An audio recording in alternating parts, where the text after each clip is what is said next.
नमस्कार दोस्तों, श्रीवत्स क्लासेज में आपका स्वागत है। आज हम यहाँ सेकंड ग्रेड साइंस में रसायन विज्ञान का एक इम्पॉर्टेंट टॉपिक डिस्कस करने जा रहे हैं, जो हमारा रहेगा उपसह संयोजक यौगिक या कोऑर्डिनेशन कंपाउंड। देखिए, इसमें हम क्वेश्चंस के बेसिस पर क्लियर करेंगे कि हमारे किस तरह के क्वेश्चन यहाँ पर इस टॉपिक से बन सकते हैं और उनको हमें किस तरीके से अटेम्प्ट करना होगा। चलिए, तो हम अपने पहले क्वेश्चन के साथ शुरू करें। हमारा पहला प्रश्न है, समन्वय यौगिकों के लिए सबसे पहला महत्वपूर्ण सिद्धांत किसने दिया। देखिए, आपसे साइंटिस्ट का नाम पूछा हुआ है, तो सबसे पहले तो हम कंसीडर करें दैट समन्वय यौगिक, इन्हें हम कोऑर्डिनेशन कंपाउंड कह देते हैं। और कोऑर्डिनेशन कंपाउंड को डिस्क्राइब करने के लिए सबसे पहले हमारे साइंटिस्ट हुए थे, जिन्हें हम कहते हैं अल्फ्रेड वर्नर।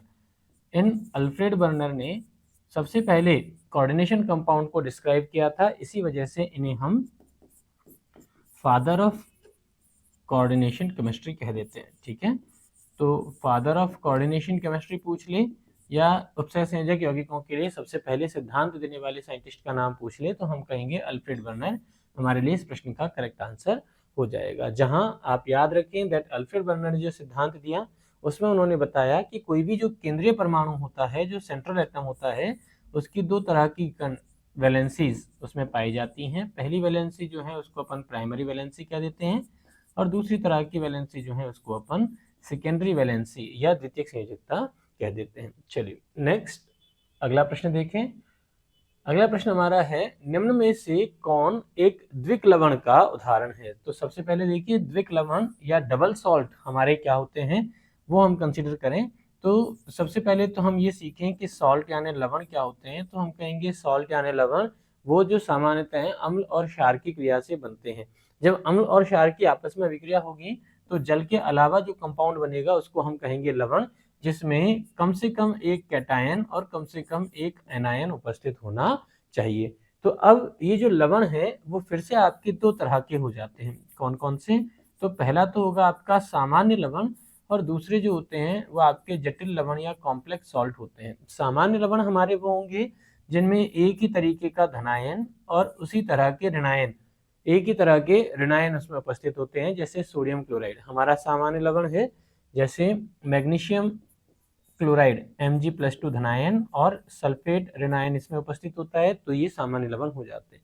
वहीं जटिल लवण में हम कहें तो हमारे पास या तो एक से ज्यादा तरह के धनायन उपस्थित होंगे या फिर एक से ज्यादा तरह के ऋणायन इस सॉल्ट में आपके पास पाए जाएंगे। तो जब धनायन और ऋणायन एक से ज्यादा तरह के किसी एक सॉल्ट में प्रेजेंट होते हैं तो उसे हम जटिल लवण कहते हैं, जिसका अगर हम जल अपघटन करवाएं तो जल अपघटन होने के आधार पर यह जटिल लवण फिर से दो प्रकार के हमारे हो जाते हैं, जिनमें पहला हमारा होता है जिसको हम कहेंगे द्विक लवण या डबल सॉल्ट, और दूसरे हमारे होते हैं उपसह संयोजक यौगिक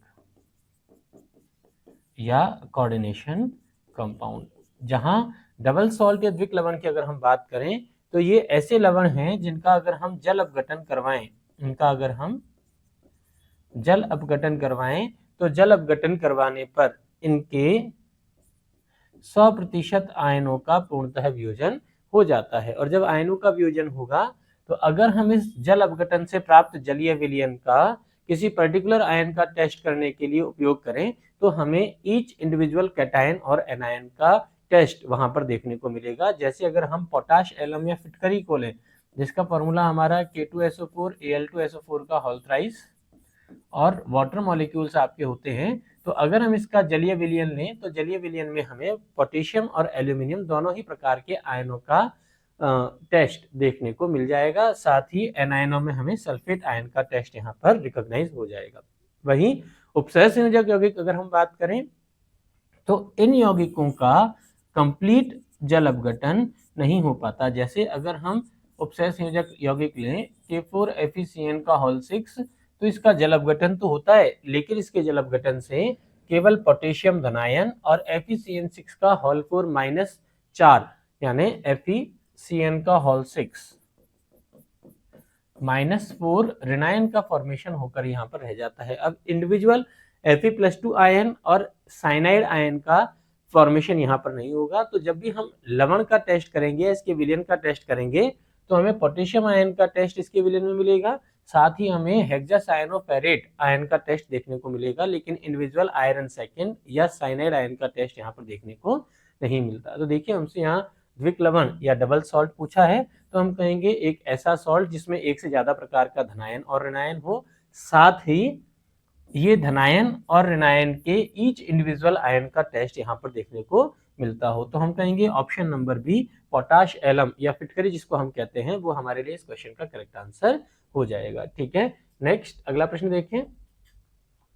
निम्नलिखित में से कौन बाइडेंटेट लिगेंड है? अब देखिए बाइडेंटेट लिगेंड क्या होते हैं। सबसे पहले तो हम इसे देखें कि कोई भी जब उपसहज संयोजक यौगिक हम लेते हैं तो उस उपसहज संयोजक यौगिक का जनरल रिप्रेजेंटेशन या सामान्य निरूपण हम कुछ इस तरह से कर सकते हैं, जिसमें हम यहाँ पर लिखेंगे m, ये हमारे पास में l, फिर प्लस माइनस x और यहाँ पर y हमारे पास में उपस्थित हो जाएगा। तो यहाँ हम कहेंगे ये जो स्क्वायर ब्रैकेट है, इस स्क्वायर ब्रैकेट को, इसके अंदर लिखी हुई स्पीशीज को हम बोलते हैं कोऑर्डिनेशन एंटिटी या समन्वय मंडल।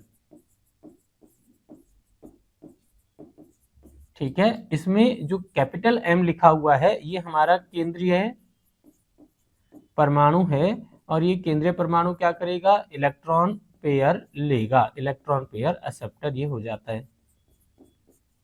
वहीं L इसे हम बोलेंगे लिगेंड, और लिगेंड जो आपका होता है वो क्या होगा, इलेक्ट्रॉन पेयर डोनर होता है, यानी इलेक्ट्रॉन दाता, ये यहाँ पर आपका हो जाएगा। जहां N इसकी संख्या को रिप्रेजेंट करने के काम आएगा और प्लस माइनस x ये इसका चार्ज रिप्रेजेंट करता है। अब ये जो हमारा समन्वय मंडल है इस पर कितना चार्ज है, उस चार्ज को काउंटर करने के लिए यहाँ पर हमने एक आयन लगाया हुआ है जिसको हम बोल देते हैं काउंटर आयन। ठीक है, तो सबसे पहले तो हम लिगेंड को कहें तो लिगेंड हमारा क्या, लिगेंड यानी एक ऐसी स्पीशीज जो केंद्रीय परमाणु को इलेक्ट्रॉन युग्म डोनेट करती है। अब ये जो इलेक्ट्रॉन युग्म डोनेट करती है तो कितने इलेक्ट्रॉन युग्म देगा, देखिए यहाँ पर इलेक्ट्रॉन पेयर डोनेट कर रहा है तो कितने इलेक्ट्रॉन युग्म देता है, कितने इलेक्ट्रॉन युग्म डोनेट करता है, उस क्षमता को हम इसकी डेंसिटी या दंतुकता कहते हैं। क्या कहेंगे हम इसे, दंतुकता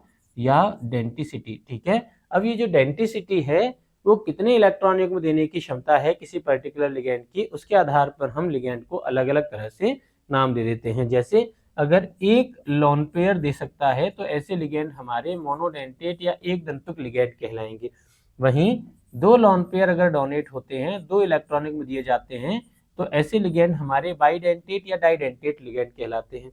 अगर तीन लोन पेयर डोनेट कर सकता है तो ऐसे लोन पेयर हमारे ट्राइडेंटेट या इससे ज्यादा अगर दें तो पॉलीडेंटेट लिगेंड में हम उसको कह सकते हैं। तो देखिए आपसे बाइडेंटेट लिगेंड की टर्म पूछी हुई है तो हम कहेंगे बाइडेंटेट लिगेंड यानी एक ऐसा लिगेंड जिसके पास कम से कम दो इलेक्ट्रॉन युग्म हो और वो अपने दोनों इलेक्ट्रॉन युग्म केंद्रीय परमाणु को डोनेट कर सके। तो यहाँ हम देखेंगे, देखिए हमारे पास में एथिलीन डाइएमीन यहाँ पर लिखा हुआ है, जिसका फॉर्मूला हम देखें तो CH2NH2 होता है, जहां पर नाइट्रोजन के पास में दोनों अलग अलग नाइट्रोजन एटम के पास में एक एक इलेक्ट्रॉन युग्म उपस्थित है और ये नाइट्रोजन क्या करेगा, केंद्रीय परमाणु को अपने इलेक्ट्रॉन युग्म डोनेट कर सकता है। तो कुल मिलाकर एक इथाइलिन डाइएमीन ने दो इलेक्ट्रॉन युग्म दे दिए और अगर ये दो इलेक्ट्रॉन युग्म देगा तो ये आपका हो जाएगा बाइडेंटेट लिगेंड। तो निम्न में से कौन बाइडेंटेट लिगेंड है, हम कहेंगे option number D, ethylene diamine हमारा बाइडेंटेट लिगेंड हो जाएगा। ठीक है, बाकी ईडीटीए की अगर हम बात करें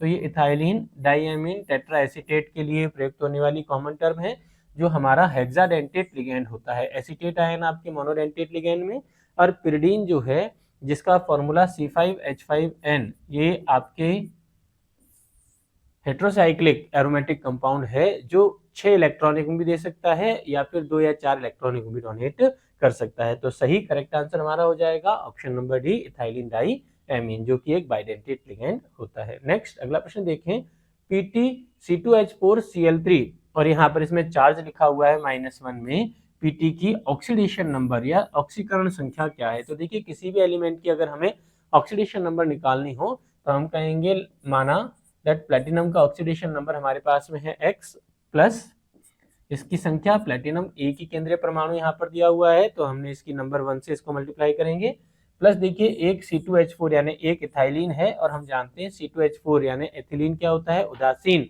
कंपाउंड हमारा होता है। वहीं हम देखें 3 हमारे पास में क्लोरीन है, और एक क्लोरीन का ऑक्सीडेशन नंबर -1 हमारे पास में हो जाएगा जब यह क्लोराइड आयन के रूप में प्रेजेंट है। और ओवरऑल अगर हम देखें तो इस संकुल पर उपस्थित आवेश कितना, -1 गिवन है। तो हम कहेंगे that X plus 1 into oxidation number of ethylene 0 plus 3 into chlorine का oxidation number -1, that is overall equals to -1। तो यहाँ से अगर हम इस X का वैल्यू फिगर आउट करें तो ये हमारा हो जाएगा दैट -1 प्लस 3, यानी प्लेटिनम का ऑक्सीडेशन नंबर यहाँ पर निकल के आ जाएगा +2। तो ये जो संकुल है, इस संकुल में अगर हम प्लेटिनम की ऑक्सीकरण अवस्था निकालें तो ऑक्सीकरण अवस्था हमारी हो जाएगी +2। ध्यान रहे ऑक्सीकरण अवस्था में कोई एप्रोप्रिएट साइन प्लस या माइनस होना चाहिए, तो यहाँ पर 2 हमारा है जिसके आगे प्लस का साइन लगा हुआ है, ये हमारे क्या हो जाएगा, करेक्ट आंसर हो जाएगा। दैट ऑप्शन नंबर बी इस क्वेश्चन के लिए हमारा करेक्ट आंसर आ जाएगा। नेक्स्ट अगला प्रश्न देखें, वह जटिल आयन जिसमें केंद्रीय धातु परमाणु में डी इलेक्ट्रॉन नहीं होते, यानी आपको एक कॉम्प्लेक्स आयन या कोऑर्डिनेशन आयन ढूंढना है जिसमें केंद्रीय परमाणु डी के पास में डी इलेक्ट्रॉन नहीं होने चाहिए। तो हम चेक करें एक एक करके, हम सभी यहाँ पर लिगेंड्स जो हमारे संकुल आयन दिए हुए हैं उनको चेक करें। यहाँ पर देखिए हमारा केंद्रीय परमाणु Mn है, और हम जानते हैं Mn यानी इलेक्ट्रॉनिक कॉन्फ़िगरेशन 25 इसका एटॉमिक नंबर हो जाएगा, और इलेक्ट्रॉनिक कॉन्फ़िगरेशन अगर हम रिप्रेजेंट करें तो ये हो जाएगा आर्गन 3d5 4s2। अब इस MnO4- यानी परमैंगनेट आयन में अगर हम Mn का ऑक्सीडेशन नंबर निकालें तो इसका ऑक्सीडेशन नंबर निकल के यहाँ पर आएगा +7, और अगर Mn का ऑक्सीडेशन नंबर +7 है तो इसका इलेक्ट्रॉनिक कॉन्फ़िगरेशन हो जाएगा 3d5 4s0। तो यहाँ हम देख रहे हैं कि इसके डी उपकोष में कोई भी इलेक्ट्रॉन नहीं बचा हुआ, डी उपकोष में कितने 0 इलेक्ट्रॉन बचे हुए हैं। तो यही हमारे लिए इस प्रश्न का आंसर हो जाएगा, यानी वह केंद्रीय धातु परमाणु जिसके पास डी इलेक्ट्रॉन नहीं है, कौन सा हो जाएगा, MnO4- यानी परमैंगनेट आयन हमारा हो जाएगा। नेक्स्ट अगला ऑप्शन भी हम चेक कर लें। देखिए हमारे पास में यहाँ केंद्रीय परमाणु है आयरन। आयरन के लिए हम जानते हैं इसका एटॉमिक नंबर होता है 26। इलेक्ट्रॉनिक कॉन्फ़िगरेशन अगर हम लिखें तो ये हो जाएगा आयरन 3d6 4s2। यहाँ हेक्सासाइनोफेरेट आयन आपको दिया हुआ है, इसमें अगर हम आयरन का ऑक्सीडेशन नंबर चेक करें तो ये आयरन का ऑक्सीडेशन स्टेट हो जाएगा +3। अगर +3 ऑक्सीडेशन स्टेट के अकॉर्डिंग हम देखें तो देखिए 2 इलेक्ट्रॉन तो यहाँ 4s से रिलीज हो जाएंगे और 1 इलेक्ट्रॉन 3d से रिलीज होगा, यानी यहाँ पर इलेक्ट्रॉन बच जाएंगे 3d5 4s0। तो डी के पास में कितने 5 इलेक्ट्रॉन यहाँ पर बचे हुए हैं, इसका मतलब ये हमारे इस प्रश्न के लिए अकॉर्डिंग अप्रोप्रिएट ऑप्शन नहीं होगा। नेक्स्ट अगला देखें, ये हमारे पास में सेंट्रल एटम यहाँ पर दिया हुआ है कोबाल्ट। तो कोबाल्ट एटॉमिक नंबर होता है 27। ऑक्सीडेशन अगर हम निकालें तो इसका हो जाएगा +3। इलेक्ट्रॉनिक कॉन्फ़िगरेशन अगर हम देखें +3 के लिए ये हो जाएगा आर्गन। देखिए सबसे पहले आउटर मोस्ट शेल यानी 4s के दोनों इलेक्ट्रॉन रिलीज होंगे, और फिर एक इलेक्ट्रॉन और रिलीज करना है तो 3d7 की बजाय ये आपका कितना रह जाएगा 3d6 हो जाएगा। तो कोबाल्ट का ऑक्सीडेशन नंबर +3। तो यहाँ पर हम देख रहे हैं डी के पास में 6 इलेक्ट्रॉन बचे हुए हैं, तो ये भी हमारा करेक्ट ऑप्शन नहीं होगा। नेक्स्ट अगर हम क्रोमियम कॉम्प्लेक्स को देखें तो यहाँ क्रोमियम जिसका ऑक्सीडेशन नंबर हमारे इस कॉम्प्लेक्स के अकॉर्डिंग कितना +3 है, तो +3 के लिए अगर हम इलेक्ट्रॉनिक कॉन्फ़िगरेशन देखें तो ये आपका हो जाएगा आर्गन 3d5 4s1, जो क्रोमियम का 0 ऑक्सीडेशन स्टेट में इलेक्ट्रॉनिक कॉन्फ़िगरेशन होता है, और +3 के अकॉर्डिंग ये हमारा हो जाएगा 3d3, यानी यहाँ पर डी उपकोष के पास में 3 इलेक्ट्रॉन बच जाते हैं। तो यहाँ देखिए डी के पास में 5 इलेक्ट्रॉन हैं, यहाँ डी के पास में 6 इलेक्ट्रॉन हैं, और यहाँ डी में 3 इलेक्ट्रॉन्स बचे हुए हैं। दैट मीन्स MnO4- यानी परमैंगनेट आयन हमारे इस क्वेश्चन के लिए करेक्ट आंसर आ जाएगा। नेक्स्ट अगला प्रश्न देखें, CrH2O का होल 4 Cl2 प्लस में क्रोमियम की ऑक्सीडेशन नंबर क्या है। देखिए आपसे यहाँ क्रोमियम की ऑक्सीकरण संख्या पूछी हुई है, तो क्रोमियम के लिए ऑक्सीडेशन नंबर हम कैसे चेक करेंगे। सबसे पहले हम फिर से हमने कहा let oxidation number of chromium is equals to x plus. अब यहाँ पर देखिए आपके वाटर मॉलिक्यूल 4 हैं, और हम जानते हैं वाटर मॉलिक्यूल क्या होता है, न्यूट्रल मॉलिक्यूल है, यानी उदासीन होता है जिस पर कोई चार्ज नहीं होगा। साथ ही अगर हम क्लोरीन का ऑक्सीडेशन नंबर देखें तो क्लोराइड आयन का ऑक्सीडेशन नंबर -1 होता है, और ओवरऑल संकुल पर अगर हम देखें तो संकुल पर +1 चार्ज लगा हुआ है। ठीक है, तो यहाँ से हम इस x का वैल्यू फिगर आउट करें तो हमारे पास में हो जाएगा that x is equals to +1, यहाँ -2, अगर हम इसको बराबर की दूसरी तरफ ले जाएंगे तो दैट इज +2, और यहाँ 4 × 0 यानी 0, तो ये आपका 0 हो जाएगा। ओवरऑल अगर हम देखें तो x का वैल्यू हमारे पास निकल के आ जाएगा +3, यानी दिए गए संकुल में क्रोमियम का ऑक्सीडेशन नंबर कितना हो जाएगा, +3 हो जाता है। ऑप्शन नंबर बी इस क्वेश्चन के लिए हमारा करेक्ट आंसर हो जाएगा। चलिए नेक्स्ट देखें, भूरे वलय संकुल। यहाँ पर हमें संकुल का फॉर्मूला लिख कर दिया हुआ है, FeH2O का होल 5 NOSO4 में आयरन की ऑक्सीडेशन स्टेट क्या है। तो देखिए सबसे पहले तो ये हमें जो फॉर्मूला लिख कर दिया हुआ है उसमें हम देखें आयरन आपका केंद्रीय परमाणु है, H2O आपके लिगेंड है, NO यहाँ पर ये भी आपका लिगेंड है। यहाँ पर दो अलग अलग तरह के लिगेंड इस संकुल में आपके उपस्थित हो गए। साथ में इस संकुल को उदासीन करने के लिए काउंटर आयन या प्रति आयन यहाँ पर लगा हुआ है सल्फेट। अगर हम इस संकुल का IUPAC नाम देखें, इंपॉर्टेंट आपका रहेगा भूरे वाले संकुल के नाम से आपसे क्वेश्चन पूछा जा सकता है, क्योंकि ये प्रैक्टिकल अप्रोच है जिसमें हम लैब में आयरन धनायन का टेस्ट जब करते हैं मूलक परीक्षण में, तो ये हमारा संकुल बनता है जिसकी हेल्प से हम इसका टेस्ट करते हैं। ठीक है, तो टेस्ट एक्सपेरिमेंटल अप्रोच के अकॉर्डिंग क्वेश्चन है, इसलिए ऐसा क्वेश्चन आपसे पूछा जा सकता है। तो अगर हम इस संकुल का नाम भी चेक कर लें, यहाँ पर नाम क्या होगा, तो हम देखें सबसे पहले हमारे पास में यहाँ दो तरह के लिगेंड हैं, 5 लिगेंड हैं आपके वाटर, और वाटर को हम एक्वा के रूप में लिखते हैं जिसका अल्फाबेट ए से नाम स्टार्ट होता है। वहीं NO, यहाँ पर NO जो है वो कैटायन लिगेंड की तरह काम कर रहा है, इसका नाम हमारे पास में हो जाएगा नाइट्रोसोनियम आयन, यानी अल्फाबेट N से स्टार्ट होगा। तो अगर हम इसका नाम लिखें तो हमारा नाम लिखा जाएगा पेंटा एक्वा नाइट्रोसोनियम आयरन, और इसका ऑक्सीडेशन नंबर यहाँ पर हम लिखेंगे, साथ में हम लिख देंगे सल्फेट। अब देखिए हमसे यहाँ पर इस आयरन का ऑक्सीडेशन नंबर पूछा हुआ है, तो हम कहेंगे let oxidation number of iron is equals to X plus 5 water molecule हमारे पास में उपस्थित हैं और वाटर मॉलिक्यूल न्यूट्रल होता है, तो इसका ऑक्सीडेशन नंबर हो जाएगा 0 प्लस नाइट्रोसोनियम हमने लिखा है, देखिए नाम के लास्ट में IUM लगा हुआ है, दैट मीन्स ये कैटायन हमारा है, तो ये इसका ऑक्सीडेशन नंबर हमारे पास में हो जाएगा +1। साथ में काउंटर आयन सल्फेट लगा हुआ है जिसका ऑक्सीडेशन नंबर आपका -2 होता है, दैट इज इक्वल्स टू 0, क्योंकि ओवरऑल जो संकुल है वो आपका उदासीन है। तो यहाँ से अगर हम इस x का वैल्यू कैलकुलेट करें तो हम कहेंगे दैट x प्लस 0 और +1 -2 दैट इज इक्वल्स टू -1 बराबर 0, यानी x का वैल्यू आपके पास में हो जाएगा +1। तो यहाँ ये जो संकुल बना हुआ है इसमें आयरन का ऑक्सीडेशन नंबर कितना, +1 होता है, जिसको हम रोमन लेटर में कॉम्प्लेक्स का नाम लिखते समय स्मॉल ब्रैकेट में यहाँ पर रिप्रेजेंट कर देंगे। तो ये आपके संकुल का नाम हो जाएगा penta aqua nitrosonium iron first sulphate, और इसका ऑक्सीडेशन नंबर कितना, हम कहेंगे +1 होता है, यानी ऑप्शन नंबर ए हमारे इस प्रश्न के लिए करेक्ट आंसर हो जाएगा। यहाँ ध्यान देने वाली बात आपको, ये जो NO है ये 3 तरह से लिगेंड के रूप में काम कर सकता है। कब, जब यह कैटायन लिगेंड हो तो इसका ऑक्सीडेशन नंबर यहाँ पर +1 होगा, दूसरी बार में यह न्यूट्रल लिगेंड की तरह भी काम करेगा जब इस पर चार्ज हो जाएगा 0, और तीसरी तरह जब ये माइनस या नेगेटिव लिगेंड की तरह काम करता है तो इसका ऑक्सीडेशन नंबर हो जाएगा -1। यानी NO जो है हमें चेक करना पड़ेगा कि ये कॉम्प्लेक्स में किस तरह से बिहेव कर रहा है, ठीक है, कैसा लिगेंड है, ये लिगेंड कैटायन लिगेंड है या ये न्यूट्रल लिगेंड है या ये एनायन लिगेंड आपका हो जाता है। ठीक है, तो इस प्रश्न में यह कैटायन लिगेंड की तरह काम कर रहा है, तो आयरन का ऑक्सीडेशन नंबर हम कहेंगे यहाँ पर +1 हो जाता है, यानी ऑप्शन नंबर ए इस क्वेश्चन के लिए हमारा करेक्ट आंसर हो जाएगा। नेक्स्ट देखें, अगला प्रश्न हमारा है K3CrC2O4 का होल थ्राइस में क्रोमियम की उपसह संयोजक संख्या कितनी है। देखिए अब आपसे यहाँ उपसह संयोजक संख्या पूछी हुई है, तो सबसे पहला काम हमें ये समझना होगा दैट उपसह संयोजक संख्या क्या होती है। तो हम कहेंगे जैसे हमने संकुल को अगर प्रदर्शित किया था, तो संकुल में यहाँ पर हमारे पास था केंद्रीय परमाणु M, और उसके साथ में हमने कहा लिगेंड अटैच्ड होते हैं, जहां लिगेंड्स की संख्या N यहाँ पर लिखी हुई है।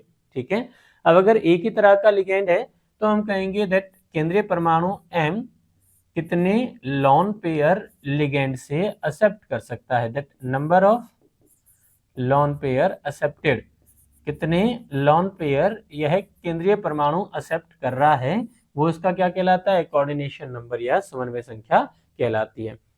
कैसे कैलकुलेट करेंगे, चेक करें, अगर हमारा लिगेंड मोनोडेंटेट है, एक दंतुक लिगेंड है, तो नंबर ऑफ लिगेंड उसकी उपसह संयोजक संख्या n के बराबर हो जाएगा।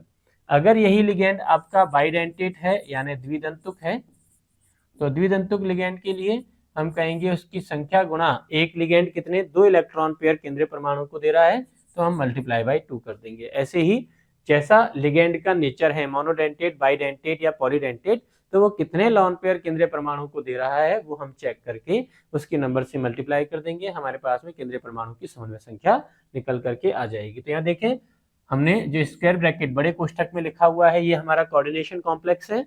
अब इसमें आप देखें केंद्रीय परमाणु हमारा है क्रोमियम और इससे जो लिगेंड जुड़ा हुआ है वो है आपका C2O4। C2O4 जो लिगेंड है ये हमारा ऑक्जिलेट लिगेंड होता है, जिसको हम कुछ इस तरह से रिप्रेजेंट कर सकते हैं, दैट C2O4, और इसके कितने 3 लिगेंड यहाँ पर हैं। यहाँ हम देख रहे हैं कि 2 ऑक्सीजन हैं जिन पर नेगेटिव चार्ज है, यानी ये आपका हो जाएगा C2O4-2। अब ये जो चार्ज है इसके अकॉर्डिंग हम देख रहे हैं कि इस लिगेंड में दोनों ऑक्सीजन परमाणु केंद्रीय परमाणु क्रोमियम को अपना लॉन पेयर दे सकते हैं, यानी ऑक्जिलेट कैसा लिगेंड है आपका, बाइडेंटेट लिगेंड है, द्विदंतुक लिगेंड है। और द्विदंतुक लिगेंड कितने हैं यहाँ पर 3 लिगेंड हैं, एक लिगेंड 2 लॉन पेयर दे रहा है, तो टोटल कितने 6 लॉन पेयर केंद्रीय परमाणु द्वारा एक्सेप्ट कर लिए गए। और जब यह 6 लॉन पेयर एक्सेप्ट कर लेता है तो केंद्रीय परमाणु की उपसर्ग संख्या कितनी हो जाएगी, 6 हो जाती है, यानी ऑप्शन नंबर डी इस क्वेश्चन के लिए हमारा करेक्ट आंसर आ जाएगा। नेक्स्ट अगला प्रश्न देखें, उपसह संयोजक यौगिक K2NiCN4 में Ni की ऑक्सीडेशन नंबर क्या है। तो देखिए आपको केंद्रीय परमाणु निकल का ऑक्सीडेशन नंबर पूछा हुआ है, कैसे कैलकुलेट करेंगे। हम कहेंगे देखिए सबसे पहला काम काउंटर आयन है पोटेशियम, और हम जानते हैं पोटेशियम क्या है, एल्कलाइन मेटल या क्षार धातु है, S ब्लॉक का मेटल है और फर्स्ट वर्ग से बिलोंग करता है, किससे, फर्स्ट वर्ग से बिलोंग करता है, जिसका ऑक्सीडेशन नंबर कितना हो जाता है, +1 हो जाता है। तो क्षार धातु पोटेशियम के लिए ऑक्सीडेशन नंबर +1, हम कहेंगे दैट +1, और कितने हैं पोटेशियम हमारे पास काउंटर आयन कितने हैं, यहाँ पर 2 काउंटर आयन उपस्थित हैं। नेक्स्ट लिगेंड, लिगेंड से पहले यहाँ पर हमारे पास केंद्रीय परमाणु निकल है, तो हमने कहा दैट निकल का ऑक्सीडेशन नंबर मान लीजिए X है, प्लस यहाँ पर हमारे पास कितने 4 लिगेंड्स हैं, और लिगेंड कैसा है, साइनाइड है, और साइनाइड पर चार्ज कितना होता है, -1 होता है, दैट इज इक्वल्स टू -1। और ओवरऑल अगर हम देखें तो ये संकुल कैसा है, उदासीन संकुल हमें यहाँ पर दिया हुआ है। तो यहाँ से अगर हम इस x का वैल्यू कैलकुलेट करें तो हम लिखेंगे दैट x + 2 - 4 = 0, यानी x बराबर आपके पास निकल के आ जाएगा +2।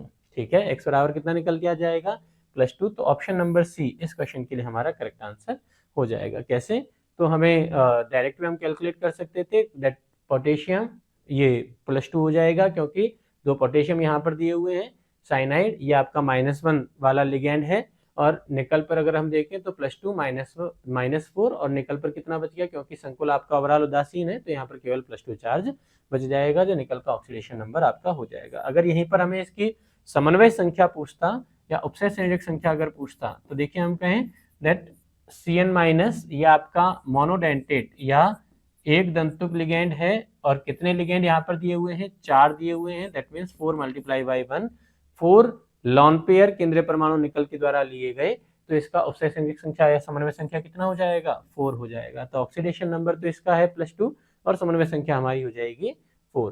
तो ऑप्शन नंबर सी इस प्रश्न के लिए हमारा करेक्ट आंसर हो जाएगा। नेक्स्ट देखें अगला प्रश्न हमारा, NiNH3 में निकल की उपसह संयोजक संख्या कितनी है। देखिए आपसे उपसह संयोजक संख्या पूछी है, तो फिर से हम कहेंगे दैट केंद्रीय परमाणु निकल और इससे जुड़े हुए लिगेंड, यहाँ 4 लिगेंड जुड़े हुए हैं, और अमोनिया NH3 जो लिगेंड है ये कैसा होता है, इसमें नाइट्रोजन के पास में 1 लॉन पेयर है, और ये अपना 1 लॉन पेयर केंद्रीय परमाणु को देता है, दैट मीन्स मोनोडेंटेट लिगेंड है। कैसा है, मोनोडेंटेट लिगेंड है। तो हम कहेंगे दैट 4, और इसके द्वारा 1 लॉन पेयर यहाँ पर दिया जा रहा है, तो 4 × 1, तो ओवरऑल हमारे पास में 4 लॉन पेयर केंद्रीय परमाणु के द्वारा लिए गए। इसका मतलब उपसय संयोजक संख्या कितनी हो जाएगी, यहाँ पर 4 इसका कोऑर्डिनेशन नंबर हो जाता है। तो ऑप्शन नंबर सी इस प्रश्न के लिए हमारा करेक्ट आंसर आ जाएगा।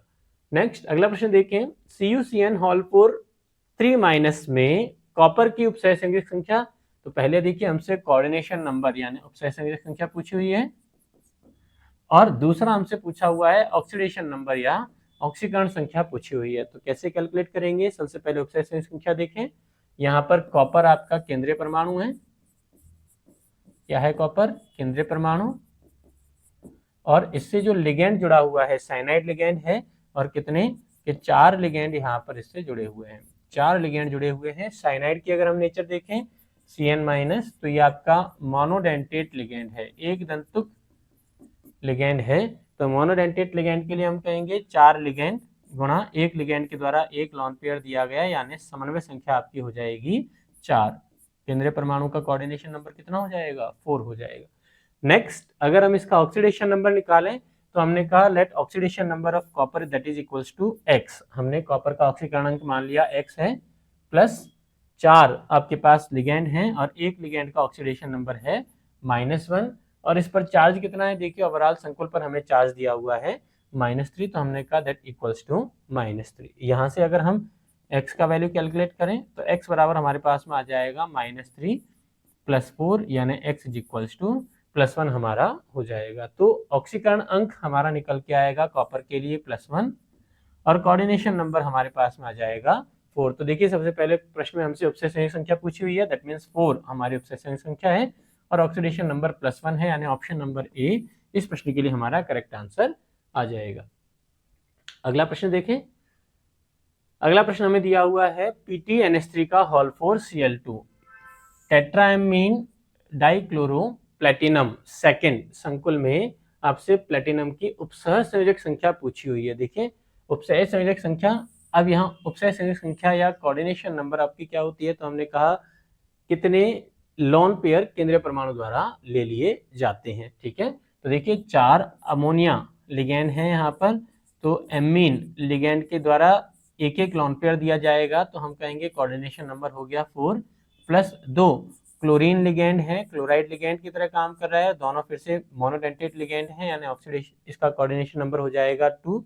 तो ओवरऑल अगर हम देखें तो कोऑर्डिनेशन नंबर दोनों का हो जाएगा 6, यानी केंद्रीय परमाणु प्लेटिनम का कोऑर्डिनेशन नंबर इस प्रश्न में हो जाएगा 6। यहाँ इस संकुल के लिए अगर हम इसका IUPAC नाम देखें तो इस IUPAC नाम में भी हम इससे एक छोटी सी बात सीख सकते हैं, वो क्या? देखिए सबसे पहले तो हम कहेंगे दैट संकुल हमारा धनायन है, तो हम सबसे पहले लिगेंड के नाम से स्टार्ट करेंगे। तो यहाँ 2 तरह के आपके लिगेंड हैं, एक एमीन और एक क्लोरीन। तो पहले हम किसका नाम लिखें? तो अल्फाबेट में एमीन का नाम A से और क्लोरीन का नाम C से स्टार्ट होता है, तो सबसे पहले हम अमीन का नाम लिखेंगे। कितने लिगेंड हमारे पास में हैं? 4, तो हम कहेंगे tetra amine, AMMINE tetra amine. इसके बाद में 2 क्लोरीन है, तो डाई क्लोरो।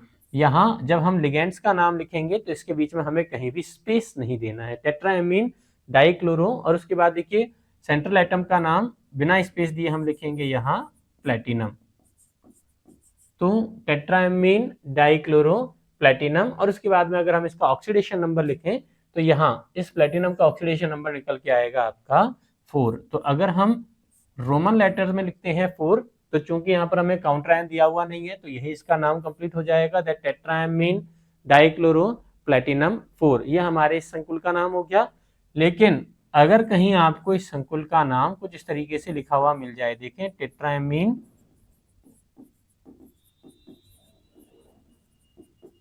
डाइक्लोरो प्लेटिनम, यहाँ स्पेस नहीं है, तो हमें बिल्कुल भी स्पेस नहीं देना, पूरे संकुल का नाम हम एक साथ बिना स्पेस दिए लिखेंगे, और साथ में आपको यहाँ पर +2 देखने को मिल जाए। देखिए तो यहाँ पर हमने ऑक्सीडेशन नंबर जो रिप्रेजेंट किया है, या आपने किसमें ऑक्सीडेशन नंबर आपने लिखा है रोमन लेटर्स में। तो ऑक्सीडेशन नंबर अगर रोमन लेटर में लिखा जाता है तो यह केंद्रीय परमाणु के ऑक्सीडेशन नंबर को रिप्रेजेंट करने के काम आएगा, और यहाँ प्लेटिनम का ऑक्सीडेशन नंबर 4 है, दैट मीन्स ये वाला नॉमेनक्लेचर हमारा सही होता है। लेकिन कभी अगर आपको केंद्रीय परमाणु के बाद में यहाँ नॉर्मल जो हम मैथमेटिक्स लिखते हैं उसमें अल्फाबेट लिखा हुआ जाए, ठीक है, तो यह आपके इस संकुल पर उपस्थित आवेश को रिप्रेजेंट करने के काम आता है, और संकुल पर यहाँ पर कितना आवेश है? +2, तो ये भी आपका करेक्ट IUPAC नॉमेनक्लेचर काउंट किया जाता है। तो हम दोनों तरह से इसका नाम लिख सकते हैं, टेट्राएमीन डाइक्लोरो प्लेटिनम 4, जहाँ पर 4 आपको रोमन लेटर्स में लिखना है, और अगर आपने लिखा है टेट्राएमीन डाइक्लोरो प्लेटिनम सेकंड, तो ये सेकंड क्या है? ये सेकंड इस कोऑर्डिनेशन कॉम्प्लेक्स जो है, समन्वय संकुल जो है, इस संकुल पर आवेश को रिप्रेजेंट करने का काम करेगा। बाकी समन्वय संख्या या उपसय संयुग्म संख्या कितनी है इसकी? 6 हो जाती है, that means option number C इस प्रश्न के लिए हमारा करेक्ट आंसर आ जाएगा। नेक्स्ट अगला प्रश्न देखें। यहाँ हमें सोडियम क्रोमियम हेक्साएमीन में क्रोमियम की उपसय संयोजक संख्या है, समन्वय संख्या पूछी हुई है, तो फिर से हम कहेंगे दैट एमीन ये हमारा मोनोडेंटेट लिगेंड है और कितने ऐसे 6 लिगेंड आपके क्रोमियम से अटैच्ड हैं। तो 6 लिगेंड अगर अटैच्ड हैं तो क्रोमियम का ऑक्सीडेशन नंबर यहाँ पर हो जाएगा +3 और इसका समन्वय संख्या कितना आ जाएगा 6, इसका कोऑर्डिनेशन नंबर आ जाएगा। तो उपसहसंयोजक संख्या हमसे पूछी हुई है, हम कहेंगे 6 हमारे इस प्रश्न के लिए करेक्ट आंसर हो जाएगा। ठीक है, दैट ऑप्शन नंबर डी यहाँ पर हमारा इस क्वेश्चन का करेक्ट आंसर आ जाएगा। नेक्स्ट अगला प्रश्न देखें, हेक्सामाइन प्लेटिनम 4 क्लोराइड का सही सूत्र है। अब देखिए आपसे कंपाउंड का IUPAC नाम लिखकर दिया है और आपसे पूछा है दैट इसका करेक्ट फॉर्मूला या करेक्ट सूत्र क्या होगा। तो हम सबसे पहले इसका करेक्ट फॉर्मूला लिखने की कोशिश करें। हम कहेंगे, देखिए हम सबसे पहले केंद्रीय परमाणु की यहाँ पर पहचान करेंगे। तो ये जो रोमन लेटर्स में लिखा हुआ है वो केंद्रीय परमाणु का ऑक्सीकरण अंक है और उससे पहले जो मेटल का नाम लिखा हुआ जाएगा वो आपका क्या हो जाएगा, केंद्रीय परमाणु हो जाएगा। अब यहाँ हम चेक करें केंद्रीय परमाणु क्या है, प्लेटिनम है। तो हमने स्क्वायर ब्रैकेट यानी बड़े कोष्टक में सबसे पहले प्लेटिनम को लिख दिया जिसका ऑक्सीडेशन नंबर हमारे पास में है 4। अब हमें ये पता करना है दैट संकुल हमारा कैटायन है या न्यूट्रल है या एनायन है। तो उसके लिए हम क्या करें, इस सेंट्रल एटम के नाम के बाद में हम देखें कि सेंट्रल एटम का नाम और ये जो इसका ऑक्सीडेशन नंबर लिखा हुआ है उनके बीच में कहीं सफिक्स 8 लगा हुआ है क्या। अगर सफिक्स 8 लगा हुआ है तो ये आपका ऋणावेशित संकुल होता है, ऋणायन संकुल होता है। और अगर सफिक्स 8 लगा हुआ नहीं है तो दिया गया संकुल आपका धनायन होगा या फिर दिया गया संकुल आपका उदासीन हो जाएगा। देखिए यहाँ पर 8 लगा हुआ नहीं है, इसका मतलब हम कहेंगे संकुल या तो धनायन है या तो उदासीन है। तो या तो इस पे प्लस चार्ज होगा या तो ये 0 हो जाएगा। नेक्स्ट अब हम केंद्रीय परमाणु से जुड़े हुए लिगेंड को चेक करें। तो देखिए सबसे पहले लिगेंड की संख्या आपको दे रखी है हेक्सा, यानी मैंने इसकी संख्या लिख दी ये 6 और आपको लिगेंड का नाम दिया हुआ है अमाइन। तो हमने यहाँ पर इसका फॉर्मूला अरेंज कर दिया PTNH3 का होल 6। ठीक है, बस यही हमारे संकुल का नाम हो गया। उसके बाद हम काउंटर आयन देखें तो काउंटर आयन आपको लिख कर दिया हुआ है क्लोराइड और क्लोराइड हो जाता है -1। अब हमें इसका ऑक्सीडेशन नंबर दिया हुआ है +4। तो हम संकुल पे चार्ज निकालें दैट प्लेटिनम, इसका ऑक्सीडेशन नंबर है 4। एमीन कितने हैं, 6 एमीन हैं और एमीन कैसा होता है, न्यूट्रल लिगेंड होता है। तो इस संकुल पर चार्ज कितना जाएगा, +4 + 0 यानी कि यहाँ पर यह है +4 धनावेशित संकुल है और क्लोराइड आपका -1 है। इसको अगर हम बैलेंस करेंगे तो हमारे संकुल का फॉर्मूला निकल के आ जाएगा PTNH3 का होल 6 और इसे हम स्क्वायर ब्रैकेट में बंद कर दें, यहाँ 1 और यहाँ Cl4। तो 1 को अगर हम लिखें या नहीं लिखें एक ही बात है। तो फॉर्मूला क्या हो जाएगा, PTNH3 का होल 6 Cl4। देखें चेक करें PTNH3 का होल 6, यहाँ Cl2 हमारे करेक्ट आंसर नहीं होगा। फिर से देखें Cl2 ये भी नहीं है, हेक्सा दे रखा है जिसके लिए यहाँ पर 2 लगाया हुआ है तो ये भी हमारा इनकरेक्ट है। फिर से इनकरेक्ट हमारा हो जाएगा। तो यहाँ चेक करें दैट PTNH3 का होल 6 Cl4 यानी ऑप्शन नंबर डी इस प्रश्न के लिए हमारा करेक्ट आंसर हो जाएगा। नेक्स्ट अगला प्रश्न देखें, लिथियम टेट्राहाइड्रो एल्यूमिनेट यौगिक में लिगेंड है। तो देखिए सबसे पहले जो हमें संकुल दिया हुआ है इस संकुल को अगर हम फॉर्मूला अरेंज करें तो हम यहाँ पर लिखेंगे टेट्राहाइड्रो एल्यूमिनेट। देखिए एल्यूमिनेट यानी धातु के नाम के बाद में क्या लगा हुआ है, 8 लगा हुआ है। इसका मतलब दिया गया संकुल जो है वो ऋणावेशित संकुल है। ठीक है, एनायन संकुल आपको यहाँ दिया हुआ है। तो इसमें हम चेक करें केंद्रीय परमाणु आपका एल्यूमिनियम है और ये किससे, टेट्राहाइड्रो यानी H और इसके 4 यहाँ पर एटम यहाँ पर अटैच्ड है। ठीक है, अब एल्यूमिनियम हम जानते हैं एल्यूमिनियम आपका +3 चार्ज होता है, H ये हमारे -1 इस पर चार्ज हो जाएगा क्योंकि हाइड्रोजन जब हाइड्राइड की फॉर्म में होता है, हाइड्रोजन जब हाइड्राइड की फॉर्म में होता है तभी इसके पास में 2 इलेक्ट्रॉन हो सकते हैं। हाइड्रोजन एटॉमिक नंबर एक ही है तो हम जानते हैं इसके पास में केवल एक ही इलेक्ट्रॉन है। तो जब ये H- या हाइड्राइड की फॉर्म में होगा तो इसके पास में एक इलेक्ट्रॉन एक्स्ट्रा आ जाएगा यानी टोटल 2 इलेक्ट्रॉन हो गए और अब ये दोनों इलेक्ट्रॉन को यह डोनेट कर सकता है क्योंकि इसका पहला कोश फुलफिल हो चुका है। तो यहाँ पर हमारे 4 हाइड्राइड हैं, चारों का ऑक्सीडेशन नंबर -1 होगा। तो ओवरऑल ये -1 आवेश वाला संकुल बन जाएगा जिसको काउंटर करने के लिए एक लिथियम धनायन यहाँ पर उपस्थित हो जाएगा। तो LiAlH4 यहाँ पर हम इसका फॉर्मूला अरेंज करेंगे जिसमें H किसके फॉर्म में, H- की फॉर्म में प्रेजेंट है और जब यह H- की फॉर्म में प्रेजेंट होता है तो इसको अपन बोल देते हैं हाइड्राइड। ठीक है, H-1 यानी हाइड्राइड हमारा हो जाता है। तो यहाँ यही लिगेंड की तरह काम करेगा। ऑप्शन नंबर सी हमारे इस प्रश्न के लिए करेक्ट आंसर आ जाएगा। ठीक है, नेक्स्ट अगला प्रश्न देखें, NiCO हॉल 4 की ज्यामितीय आकृति क्या है। अब देखिए आपसे इसका ज्यामितीय आकृति पूछा हुआ है। ज्यामितीय आकृति सॉल्व करने के लिए हमें सबसे पहले केंद्रीय परमाणु का संकरण निकालना होगा। कैसे निकालेंगे संकरण? तो हम कहेंगे केंद्रीय परमाणु निकल आपको यहाँ पर दिया हुआ है, जिसका अगर हम इलेक्ट्रॉनिक कॉन्फ़िगरेशन देखें तो इसका इलेक्ट्रॉनिक कॉन्फ़िगरेशन हो जाएगा आर्गन 3d8 4s2। ठीक है, अब यहाँ पर हमें निकल का जो कॉम्प्लेक्स बना हुआ है वो कार्बोनिल CO लिगेंड के साथ बना हुआ है। और कार्बोनिल लिगेंड के लिए खास बात हमें याद रखनी है कि इस कार्बोनिल लिगेंड की वजह से केंद्रीय परमाणु सेंट्रल एटम M जो है उस केंद्रीय परमाणु का ऑक्सीडेशन नंबर हमेशा 0 हो जाता है। ठीक है, कितना हो जाएगा? 0 हो जाएगा, यानी निकल यहाँ पर 0 ऑक्सीडेशन नंबर उदासीन अवस्था में सेंट्रल एटम के रूप में काम कर रहा है। लिगेंड यहाँ पर क्या है आपका? CO है। केंद्रीय परमाणु 3D सीरीज से बिलोंग करता है, तो यहाँ पर इलेक्ट्रॉनों का पुनर्विन्यास होगा। और जब इलेक्ट्रॉनों का पुनर्विन्यास होगा तो हम देखें इलेक्ट्रॉनिक कॉन्फ़िगरेशन हम कैसे लिख पाएंगे।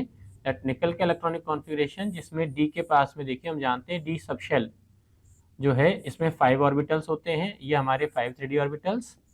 उसके बाद में एक 4s ऑर्बिटल हमारे पास में हो गया। और टोटल इलेक्ट्रॉन कितने हैं यहाँ पर? 10 इलेक्ट्रॉन्स हैं। अगर हम इन 10 इलेक्ट्रॉन्स को रीअरेंजमेंट करें, दोबारा भरें, तो यहाँ पर सबसे पहले डिजनरेसी के अकॉर्डिंग एक एक इलेक्ट्रॉन आइडेंटिकल स्पिन वाला भरा जाएगा और उसके बाद अपोजिट वाले स्पिन से इलेक्ट्रॉनों की पेयरिंग यहाँ पर हो जाती है। तो हम कहेंगे सभी 10 इलेक्ट्रॉन इस 3D सबशेल में भरे जाते हैं, यानी एक्साइटेड स्टेट में इसका इलेक्ट्रॉनिक कॉन्फ़िगरेशन क्या हो जाएगा? 3D10। तो अब इसके पास में देखिए कितने लिगेंड हैं यहाँ पर? 4 लिगेंड्स हैं। कितने? 4 लिगेंड्स हैं। और ये 4 लिगेंड्स जो हैं वो मोनोडेंटेट हैं, यानी 4 लोन पेयर केंद्रीय परमाणु द्वारा ग्रहण किए जाते हैं। अब अगर केंद्रीय परमाणु 4 लोन पेयर एक्सेप्ट करेगा तो 4 लोन पेयर लेने के लिए इसके पास में कितने? 4 वेकेंट ऑर्बिटल होने चाहिए। 4 वेकेंट ऑर्बिटल यहाँ पर होने चाहिए। और अगर हमें 4 वेकेंट ऑर्बिटल ढूंढने हैं तो देखिए 3D तो यहाँ पर फुलफिल हो चुका, तो एक वेकेंट ऑर्बिटल आपका हो गया S, और उसके बाद में 3 वेकेंट ऑर्बिटल 4p सबशेल के हो जाएंगे, यानी कि एक S और 3p मिलकर कैसा? sp3 हाइब्रिडाइजेशन यहाँ पर अरेंज हो जाएगा। और sp3 हाइब्रिडाइजेशन की वजह से ज्यामिति अगर हम देखें तो ये आपकी हो जाती है टेट्राहेड्रल। बॉन्ड एंगल की अगर हम बात करें तो थीटा बराबर हो जाएगा 109 डिग्री 28 मिनट। और यहाँ पर अगर हम चेक करें तो सारे के सारे इलेक्ट्रॉन जो हैं वो पेयर्ड हैं। कैसे हैं? युग्मित अवस्था में है, इसलिए यह प्रतिचुंबकीय या डायमैग्नेटिक बिहेवियर रिप्रेजेंट करेगा। तो ऑप्शन नंबर ए चतुष्फलकीय ज्यामिति इस प्रश्न के लिए हमारा करेक्ट आंसर हो जाएगा। नेक्स्ट अगला प्रश्न देखें, K4FeCN का होल 6, इसमें आपको केंद्रीय परमाणु आयरन का संकरण पूछा हुआ है। तो संकरण निकालने के लिए हम फिर से कहेंगे दैट आयरन इलेक्ट्रॉनिक कॉन्फ़िगरेशन अगर न्यूट्रल स्टेट में देखें तो आयरन एटॉमिक नंबर होगा 26, जिसका इलेक्ट्रॉनिक कॉन्फ़िगरेशन हम लिखेंगे आर्गन 3d6 4s2। यहाँ अगर हम इसका ऑक्सीडेशन नंबर निकालें तो काउंटर आयन पोटेशियम है जिसमें S ब्लॉक का होता है, +1 चार्ज रहेगा, तो इसका चार्ज हो जाएगा +4। साइनाइड ये आपका लिगेंड है, नेगेटिव लिगेंड होता है। 6 लिगेंड हमें दिए गए हैं, चार्ज कुल मिलाकर हो जाएगा -6। ओवरऑल संकुल आपका जो है यौगिक जो दिया हुआ है वो 0 यानी न्यूट्रल चार्ज है। तो आयरन का ऑक्सीडेशन नंबर यहाँ पर निकल के आ जाएगा +2। ठीक है, तो +4 +2 -6 that overall is equals to 0। तो आयरन का ऑक्सीडेशन स्टेट +2 है, इसका मतलब यहाँ 4s के दोनों इलेक्ट्रॉन रिलीज हो गए, तो ये हमारा बन जाएगा आर्गन 3d6। कैसे भरेंगे? दैट 1 2 3 4 5, ये सभी 5 डिजनरेट 3d ऑर्बिटल्स में एक एक इलेक्ट्रॉन यहाँ पर भरा जाएगा और 6th इलेक्ट्रॉन यह यहाँ पर पेयर्ड हो जाएगा, जिसका मतलब 4s यहाँ पर क्या हो जाता है? वेकेंट हो जाता है। नेक्स्ट चेक करें, ये जो लिगेंड हमें दिया हुआ है साइनाइड, इस साइनाइड लिगेंड की वजह से क्या होगा? यहाँ पर ये जो अनपेयर्ड इलेक्ट्रॉन है इनकी पेयरिंग हो जाएगी। तो जब एक्साइटेड स्टेट में अगर हम इस आयरन का इलेक्ट्रॉनिक कॉन्फ़िगरेशन लिखेंगे तो एक्साइटेड स्टेट में आयरन 3d6 का इलेक्ट्रॉनिक कॉन्फ़िगरेशन यहाँ पर ये सभी इलेक्ट्रॉन पेयर्ड के फॉर्म में प्रेजेंट हो जाएंगे, यानी 5 डिजेनरेट डी ऑर्बिटल में से 3 जो डी ऑर्बिटल हैं इनमें तो आपके इलेक्ट्रॉन पेयर के फॉर्म में प्रेजेंट होंगे और रिमेनिंग 2 डी ऑर्बिटल जो हैं वो आपके वेकेंट हो जाते हैं। तो ये 2 वेकेंट ऑर्बिटल प्लस देखिए कितने लिगेंड हैं आपके, 6 लिगेंड हैं।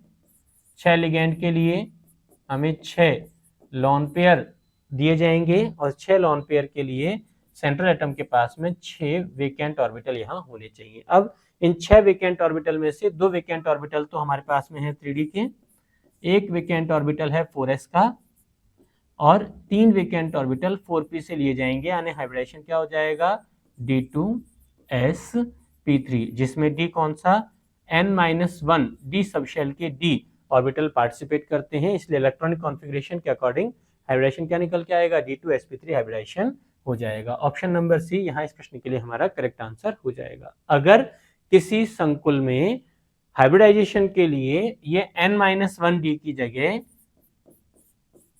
nd सबशेल के इलेक्ट्रॉन पार्टिसिपेट करें, कौन से nd सबशेल के ऑर्बिटल अगर पार्टिसिपेट करें तो फिर हाइब्रिडाइजेशन को हम पढ़ेंगे sp3d2। यहाँ पर क्या हो रहा है, n-1d सबशेल के ऑर्बिटल अपने पार्टिसिपेट कर रहे हैं, इसलिए हाइब्रिडाइजेशन क्या पढ़ा जाएगा, d2sp3 पढ़ा जाएगा। ठीक है, तो यहाँ सेंट्रल एटम आयरन का हाइब्रिडाइजेशन हो जाएगा d2sp3, यानी ऑप्शन नंबर सी हमारे इस प्रश्न के लिए करेक्ट हो जाएगा। इससे रिलेटेड और जानकारी अगर हम चेक करें तो ज्यामिति अगर हम देखें तो इसका ज्यामिति हो जाता है ऑक्टाहेड्रल या अष्टफलकीय। बॉन्ड एंगल अगर हम देखें तो थीटा बराबर 90 डिग्री आपका हो जाएगा। यहाँ चेक करें सारे के सारे इलेक्ट्रॉन पेयर्ड हो गए, तो जब इलेक्ट्रॉन पेयर्ड है तो यह डायमैग्नेटिक या प्रतिचुंबकीय प्रकृति का हो जाएगा। ठीक है, तो ऑप्शन नंबर सी इस प्रश्न के लिए हमारा करेक्ट आंसर आ जाएगा। नेक्स्ट देखें, COEN का होल टू Cl2 में कितने समावयवी संभव हैं। आपसे यहाँ नंबर ऑफ आइसोमर्स पूछा हुआ है, दैट कितने आइसोमर्स आपके हो जाएंगे। तो सबसे पहले हम चेक करें, EN जो है आपका बाइडेंटेट लिगेंड होता है, कैसा है, बाइडेंटेट लिगेंड है, और बाइडेंटेट लिगेंड होने की वजह से कितने 2 लॉन पेयर देगा। तो ओवरऑल अगर हम देखें तो कोबाल्ट की कोऑर्डिनेशन नंबर यानी समन्वय संख्या कितनी हो गई, तो एक EN की वजह से हो गई 2, तो 2 लिगेंड है हमारे पास में, तो टोटल कोऑर्डिनेशन नंबर इथाइलिन डाइअमीन की वजह से हो जाएगी 2 × 2 प्लस 2 क्लोरीन है, और क्लोरीन क्या होता है, मोनोडेंटेट लिगेंड है, यानी ओवरऑल कोऑर्डिनेशन नंबर आपकी हो जाएगी यहाँ पर 6। अब यहाँ पर 6 समन्वय संख्या अगर आपकी है, इसका मतलब ये संकुल कैसा हो जाएगा, ऑक्टाहेड्रल या अष्टफलकीय संकुल यहाँ पर हो जाएगा। तो अगर हम इसके समावयवी देखें तो इस अष्टफलकीय संकुल के देखिए 2 ज्यामितीय समावयवी संभव हमारे होंगे। कितने, 2 ज्यामितीय समावयवी होंगे, जिसमें एक तो होगा सिस और दूसरा होगा ट्रांस, और उसके बाद में जो हमारा सिस आइसोमर है ये आपका हो जाएगा ऑप्टिकली एक्टिव, यानी इसके 2 प्रकाशिक समावयवी आपके हो जाते हैं। ठीक है, तो एक प्रकाशिक समावयवी जो डेक्स्ट्रोरोटेटरी, दूसरा लिबरोटेटरी आपका हो जाएगा। तो ए और बी 2 प्रकाशिक समावयवी होंगे जो सिस फॉर्म के हैं, और एक ट्रांसफॉर्म होगी, यानी कुल मिलाकर के 3 समावयवी हमें इस संकुल के देखने को मिलेंगे। ऑप्शन नंबर सी इस प्रश्न के लिए हमारा करेक्ट आंसर आ जाएगा। ठीक है, नेक्स्ट अगला प्रश्न देखें, K4FeCN6 है। देखिए अब आपको यहाँ एक संकुल का नाम लिख कर दिया हुआ है और आपसे पूछा है कि ये क्या है, तो देखिए भस्म यानी हमारा होता है क्षार, तो ये क्षार नहीं है, क्षार तो हमारे क्या होते हैं, लिगेंड जो होते हैं वो लुईस क्षार की तरह व्यवहार करते हैं, कि क्षार तो क्या होंगे आपके लिगेंड होते हैं। अम्ल इलेक्ट्रॉन लेने की क्षमता होती है केंद्रीय परमाणु की, इलेक्ट्रॉन ग्रहण करते हैं, इसलिए ये लुईस थ्योरी के अकॉर्डिंग अम्ल की तरह व्यवहार कर सकते हैं। नेक्स्ट डबल सॉल्ट अगर हम देखें तो ये कॉम्प्लेक्स सॉल्ट तो है, क्योंकि इसमें 2 तरह के धनायन पोटेशियम और आयरन हैं, लेकिन इसका 100% जलीय विलयन में अपघटन नहीं होता। यहाँ पर हमें अलग अलग पोटेशियम धनायन, आयरन धनायन और साइनाइड ऋणायन देखने को नहीं मिलते। हमें पोटेशियम धनायन तो मिलेगा, लेकिन आयरन और साइनाइड धनायन ऋणायन की जगह हमें एक संकुल FeCN का होल 6-4 आयन देखने को मिलता है, जो इंडिविजुअल आयरन कैटायन का टेस्ट नहीं देता। इसका मतलब ये डबल सॉल्ट भी नहीं है। और एसिड जो हमारे होते हैं उनको अपन क्या कहते हैं, उपसय संयोजक यौगिक या जटिल लवण में हम इसको कंसीडर कर सकते हैं। तो ऑप्शन नंबर डी इस प्रश्न के लिए हमारा करेक्ट आंसर हो जाएगा। नेक्स्ट अगला प्रश्न देखें, निम्न में से कौन सा लिगेंड चीलेट बनाता है? चीलेट भी पढ़ सकते हैं या कहीं कहीं किसी किताब में इसको कीलेट भी पढ़ा जाता है। कीलेट होता क्या है? सबसे पहले हम कंसिडर करें दैट कोई भी लिगेंड अगर है जो कम से कम बाइडेंटेट हो, कैसा हो? बाइडेंटेट या द्विदंतुक लिगेंड होना चाहिए, और यह अपने दोनों जो लॉन पेयर डोनेट कर रहा है वो एक ही सेंट्रल एटम को डोनेट करना चाहिए। तो अगर कोई बाइडेंटेट लिगेंड अपने दोनों लॉन पेयर एक ही सेंट्रल एटम को डोनेट करे तो यहाँ पर एक साइक्लिक स्ट्रक्चर का फॉर्मेशन हो जाता है, एक साइक्लिक रिंग बन जाती है। तो ये जो साइक्लिक रिंग बनी है, इस साइक्लिक रिंग को अपन बोलते हैं कीलेट वलय या कीलेट रिंग। ठीक है, इसको हमने क्या नाम दिया? कीलेट वलय या कीलेट रिंग। और ये जो चक्रीय वलय या साइक्लिक रिंग या कीलेट वलय यहाँ पर बनी हुई है, ऐसा वलय बनाने वाले जो लिगेंड हैं वो लिगेंड आपके कहलाते हैं कीलेट लिगेंड। ठीक है, और ये जो घटना हुई है जिसमें ये कीलेट वलय का फॉर्मेशन हुआ है, इस घटना को हम बोलते हैं कीलेटीकरण या कीलेशन या चिलेशन जो आप पढ़ते हैं। ठीक है, तो कीलेटीकरण ये साइक्लिक रिंग का फॉर्मेशन होना, कीलेट वलय ये जो साइक्लिक रिंग बनी है जिसमें बाइडेंटेट लिगेंड अपने दोनों लॉन पेयर एक ही केंद्रीय परमाणु को दे रहा है, और ऐसा लिगेंड जिसके पास दो लॉन पेयर हैं और दोनों लॉन पेयर एक ही केंद्रीय परमाणु को दिए जा रहे हैं, उसको अपन बोल रहे हैं कीलेट लिगेंड। बनता क्यों है और इसके बनने से क्या होगा कि इसके बनने से संकुल का स्थायित्व या स्टेबिलिटी आपकी बढ़ जाती है। ठीक है, स्टेबिलिटी आपकी बढ़ जाती है। तो हमें चेक करना होगा कि कीलेट लिगेंड अगर बनाना है तो इसके लिए क्या करना होगा? कम से कम हमें बाइडेंटेट लिगेंड लेना होगा। देखिए एसीटेट आपका मोनोडेंटेट लिगेंड है, अमोनिया ये भी आपका मोनोडेंटेट लिगेंड है, और साइनाइड CN- ये भी आपका क्या है? मोनोडेंटेट लिगेंड होता है। तो ये तीनों तो आपके मोनोडेंटेट लिगेंड है, इसलिए ये कीलेट का फॉर्मेशन नहीं कर पाएंगे। वहीं ऑक्सिलेट जिसको हम C2O4-2 के रूप में रिप्रेजेंट करते हैं, फॉर्मूला अगर हम देखें तो ये आपका हो जाएगा COO- सिंगल बॉन्ड COO-। तो यहाँ पर दोनों ऑक्सीजन जो माइनस चार्ज हैं ये केंद्रीय परमाणु को अपना लॉन पेयर डोनेट कर सकते हैं। तो यहाँ पर देखिए एक 5 मेंबर्ड की साइक्लिक रिंग बन जाएगी MOCCO, और ये एक 5 मेंबर की एक चक्रीय वलय बन जाती है जिसको हम कहेंगे कीलेट वलय। तो ऑक्सिलेट जो बाइडेंटेट लिगेंड है वो क्या करेगा? आपके कीलेट फॉर्मेशन कर सकता है। That means option number C इस प्रश्न के लिए हमारा करेक्ट आंसर आ जाएगा। नेक्स्ट अगला प्रश्न देखें, सभी लिगेंड होते हैं। तो अगर हम संकुल लवण का स्ट्रक्चर देखें तो हम कहेंगे उसमें केंद्रीय परमाणु M और इस केंद्रीय परमाणु से जुड़े हुए ये जो यौगिक हैं इनको अपन बोल देते हैं लिगेंड। इनमें क्या होगा? दैट केंद्रीय परमाणु M जो है वो इलेक्ट्रॉन युग्म ग्राही होता है। क्या होता है ये? इलेक्ट्रॉन युग्म ग्राही, एक्सेप्टर। इसका मतलब इसके पास क्या होने चाहिए?